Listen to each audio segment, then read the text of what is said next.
Hi guys, so today I have a stamp set to share with you, stamp and die set to share with you called Lighthouse that Diamond Press has brought to HSN for the March 15th craft day, so happy tax day, there you go.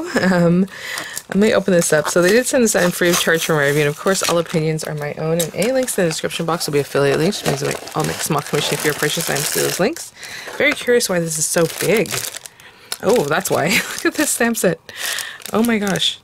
Okay, let's pop this guy open. Very sizable.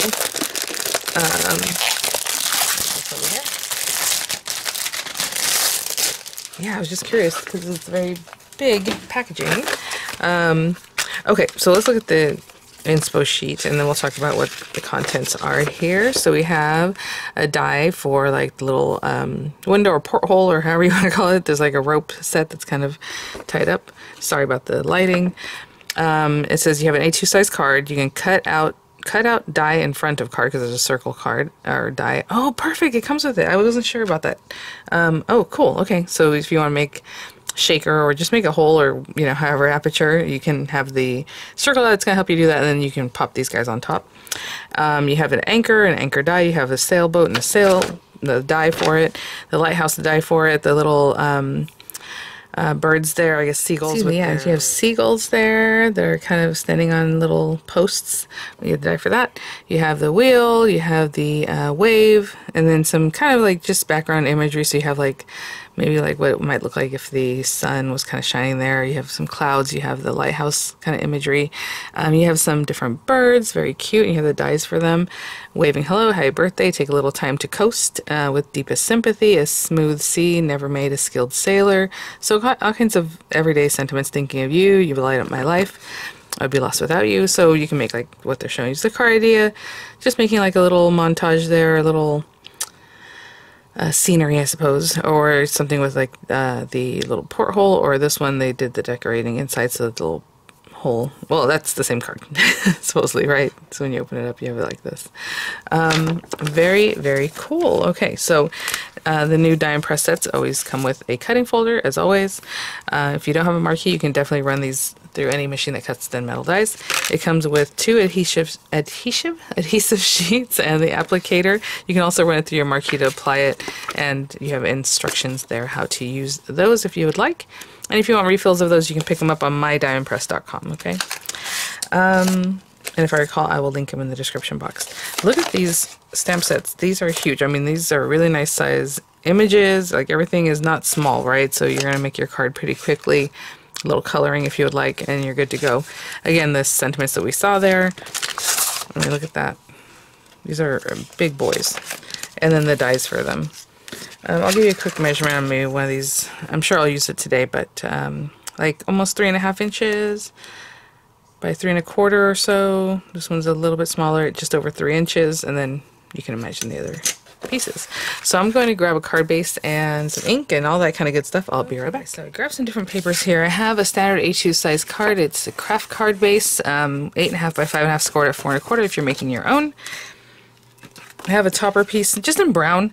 If you have like a wood grain, that'd be cute to run this through. Maybe it looks like some kind of wooden boat. I don't know. Maybe you're in the arc there. So 4 1/4 by 5 3/8. And then I have a piece of just white paper. I'm going to do a little coloring on this, but not too much, so I'm not super concerned. It's just regular white cardstock. It's a little bit smaller than 4 1/8 by 5 3/8 because that's going to be in the background. And it's easier when you have a piece that's a little bit smaller. That way when you put this one on top, you're not like fighting it and like, oh, a little bit of the white sticking out or however, right? It's just a little bit smaller. So you should be able to cover that and not have any issues.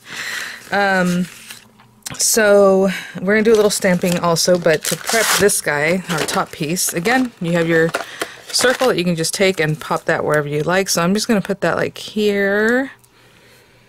And a little bit of tape and run that through my die cutting machine, and I'm just eyeballing that. I mean, it could be literally anywhere on your card, so I'm going to run that through. And then on this guy we're going to stamp the rope, so that'd be fun. This one here, I'm just going to stamp it with some brown ink, and so let me get that onto my precision stamper and I'll be right back. Okay guys, so I have my craft card. It's actually not craft card, it's just kind of like a brown that I have because it's white core. I'm just going to take this guy. I love the name burlap, but I'm going to use almond. Oh, and if there's a lot of air bubble under here, just make sure you release that. A lot of times when you have a stamp and it has a big area, if you get ink on that, it's possible that it'll get onto your project, especially if it's kind of bubbled out. So just make sure that's nice and flat. And since I love a challenge, I like to stamp on top of things. You definitely want to stamp on a nice flat surface, of course. Ooh, that looks really good. I think I missed a little area here. Pretty cool. So that's great. And then, oh, some stamping over here. So I'll have that. Now, if you're going to use alcohol ink markers to color your image in, you definitely want to use a hybrid ink or an ink that's going to work for that, which is usually water-based. If you're going to use water-based items to color in, then you want to use a hybrid ink or something that is more pigment ink based, so that you don't end up getting your dye ink reconstituted all over the place, you know. So for this one, oh, I did say that can be like a sun on your water, but basically they use it as a background for like sky, so you can do that definitely, of course. Okay, I'm just going to a big image, but I think that's the one. Well, I mean, I can put this one. It's just going to be whatever's showing through that hole, so it's not that much. I mean, we can. Should we do the little birds? I was going to do a scenery, but you know what? It'd be cute to see the little birds, right? So we have that there. You can imagine this would be up on here. So I want it to show pretty well. Oh, that's gonna be cute. Yeah, so let's put those guys. All right, well, I totally changed what I was going to do, like in my mind. Very cute. And I'll just use this water-based ink. I will use some alcohol ink markers to color this in, even though, like I said, this is not any kind of specialty paper, but it's not gonna take too much color to really get it going, so. And I'll probably color the whole thing, although only a very small portion. Actually, we'll see how much I'm going to color of it, because we can put the window and see where we're going to be actually seeing, and then we can color it in that way. You can definitely still use water-based items or products on dye ink if you want it to kind of melt in and look more watercolory, because it is going to, excuse me, because it will, you know, start blurring the lines there. But let me clean up, run that one piece through. Oh, and this guy, since we already have it cut, we can also run him through. Let's see, this one. Now, I know I won't be able to see through this, so maybe when I go to do that, I'll come back and show you, because, I mean, I can kind of guess that it's there, but what if it's a little bit this way or a little bit this way, right? So we're going to want to make an aperture for this one. But I'll be right back. So we have this guy popped out. And you can just put it up on like this, and that's cute. We'll probably make it a shaker. So anyway, we have that. I will need a scrap of paper for this guy, and I'll use this yellow because I don't use yellow too often. And we'll want to run that through. Oopsie. Just a spot where you think that you can kind of lift it up there.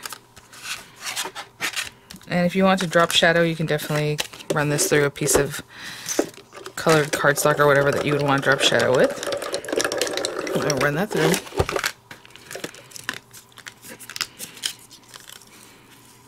Let everything fall out. But don't remove this from your paper here. And then bring this guy over. And I'll trim this down a little bit. You do want some paper for this to hold on to, but yeah. And then you'll just look through it and see where it is that you want to die cut that looks the best spot. Right there looks really good. Make sure that falls right back into the same area. And stick this down so it doesn't move as you run it through your die cutting system. So there, and maybe another piece in here. And hopefully that fits. If it doesn't fit, I'll readjust. Let's do it this way. And hopefully I didn't move that too much.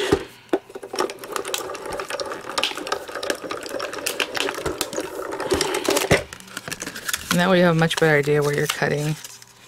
Let's get this guy popped out. Look at that. Got a little bit of the yellow paper. But that is absolutely perfect. And you know, this guy can be popped up a little bit on this base. If I'm going to make this a shaker, I'm going to go ahead and glue this down flat.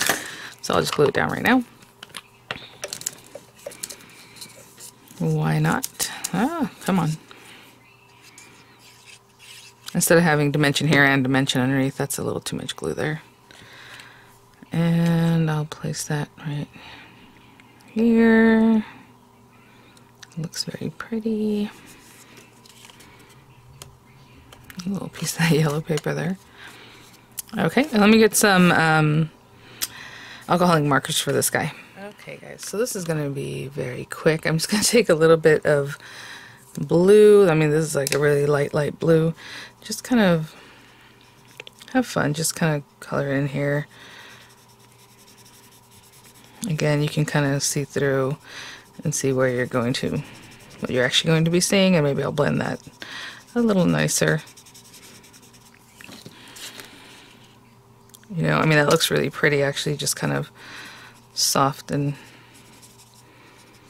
just ending even a little bit short. I like that. I have some brown here and just one color of brown, and I can come in and just kind of give a little color. I don't know how much of this is going to show again. I guess I do know if I bring this. Very good. There, okay. Maybe a little bit here. And then I can go over that same area again, and that'll make it darker in some areas because we already went over that area once. And, you know, we didn't have to do that much to get that looking good. Yep. Maybe I would do that gray if that was going to be in the frame. Go over a little bit more. Okay. And I probably need an orange or something for his little beak, or maybe he has a black beak, I don't know. I have some gray. I'll just kind of bring in here. No big deal, just a little something there. Whoopsie, I was going to say, I think this one is getting too much juice. Hold on. I'm going to suck some of that up. Maybe I'll use a blender and get rid of that, whatever got in that little guy's head there. And then, okay, so let me grab orange. I'll do his little beak, and I'll be back. I will show you, since I got a little extra gray where I don't want it, you can take a, what they call a blender, but it's not really. It's just the alcohol that's in the pen, but without any color. And just keep it there, and what happens is the color will push through to the back of the paper. So if I look on the back, it'll be darker right there. And that's all that happens. Whenever you want to get rid of something and you're using your colorless blender, just hold on to it there in whatever spot. Just like, let's say here, I'm just holding it, and it will push that color through to the very back of your paper. And that's how you're getting rid of it. Okay, that's what I'm saying. This is more of an eraser than a blender. If you come through and you can play with it, it'll make like patterns, like if you want to put little dots, because it's pushing that color through just the way I got rid of that. It doesn't really help you blend colors, okay? So I think that's a misnomer that they call it a blender. But every company does that, but it's not really. It's more of a corrector, eraser kind of a thing. It might help you do a little bit of blending, but I really don't think so, because it bleaches the color out. So it's not great. But for getting rid of oopsies, it's very good. Okay, I'll be right back. Okay, guys, let's start putting this together, and then we'll do our sentiment. So I'm just going to place this right down, like, you know, there. You know, it's going to be something like that, right? And let's see here. Oh, you know what? Let's do something a little bit different. I'm just going to corner around this one, which I guess that means I'll corner around all of it just in case any little bit of this other corner ends up showing. So I'm going to go ahead and corner around all of them, and I'll be right back. So let's go ahead and glue this guy down, and then we'll do our dimensional adhesive and go from there. Oh, and our acrylic, right? Funny enough, whenever I put the things away so we can just kind of move on, I came across a piece of acrylic or acetate, and I was like, oh, yep, I need that. So, again, with this, you know, you can just cover, it doesn't have to be the full length of whatever you're working on. So I'm just going to take this piece here. This was probably a stamp carrier at some point, so it's recycled. I'll clean it up a little bit, so I can see there's a little something on that. I'll be right back. Okay. And so we can just glue that down. So glue right around here. Glue that guy down. We have this guy glued down, and then we need to line this. And I'm going to take my foam adhesive. And if you're using small, especially small glitter or things like that, you definitely don't want to leave any gaps in your lining of this. I'm just doing kind of a quick thing of it, so I'll put some up here and some up here, and then I might put a piece going from here across. That way, whatever glitter I'm putting in here or sequins don't just fall all the way down, because then you have to put more of it, right? So that way it'll kind of just shake in this area. But this is here for support. So I'll just line this and I'll be right back. Okay guys, so we have that all lined out, and actually I guess I could have just taken these things off, sorry. We're gonna do that together. Let's take all our carriers off. And I have these little star sequins. I figured let's use that, it'll be cute. So let me just get these carriers taken off, sorry about that. And just little star sequins I have here. I'm gonna pop these guys here. Not too many, just enough to move around and look pretty. Have that all lined out. And I usually take a moment to flatten that out. And I'm gonna bring this a little bit closer to me, sorry, so I can see what I'm doing, so that we know this is pretty centered. That looks pretty good. Turn that over and give it a real squish from the back. That's what I prefer to do. And look how cute, the little stars in there. I think that's lovely. Okay, so we need our sentiment. So I did grab just a white piece of cardstock. I figured this gold would look cute, kind of layered behind it. So, you light up my life with deepest sympathy.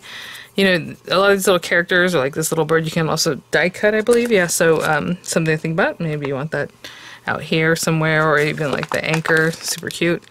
How about happy birthday, take a little time to coast. I think that's fun. I'm going to go ahead and set this up, get that stamped, and maybe some blue ink. Let's bring some blue out here since we have some down in here, and I'll be right back.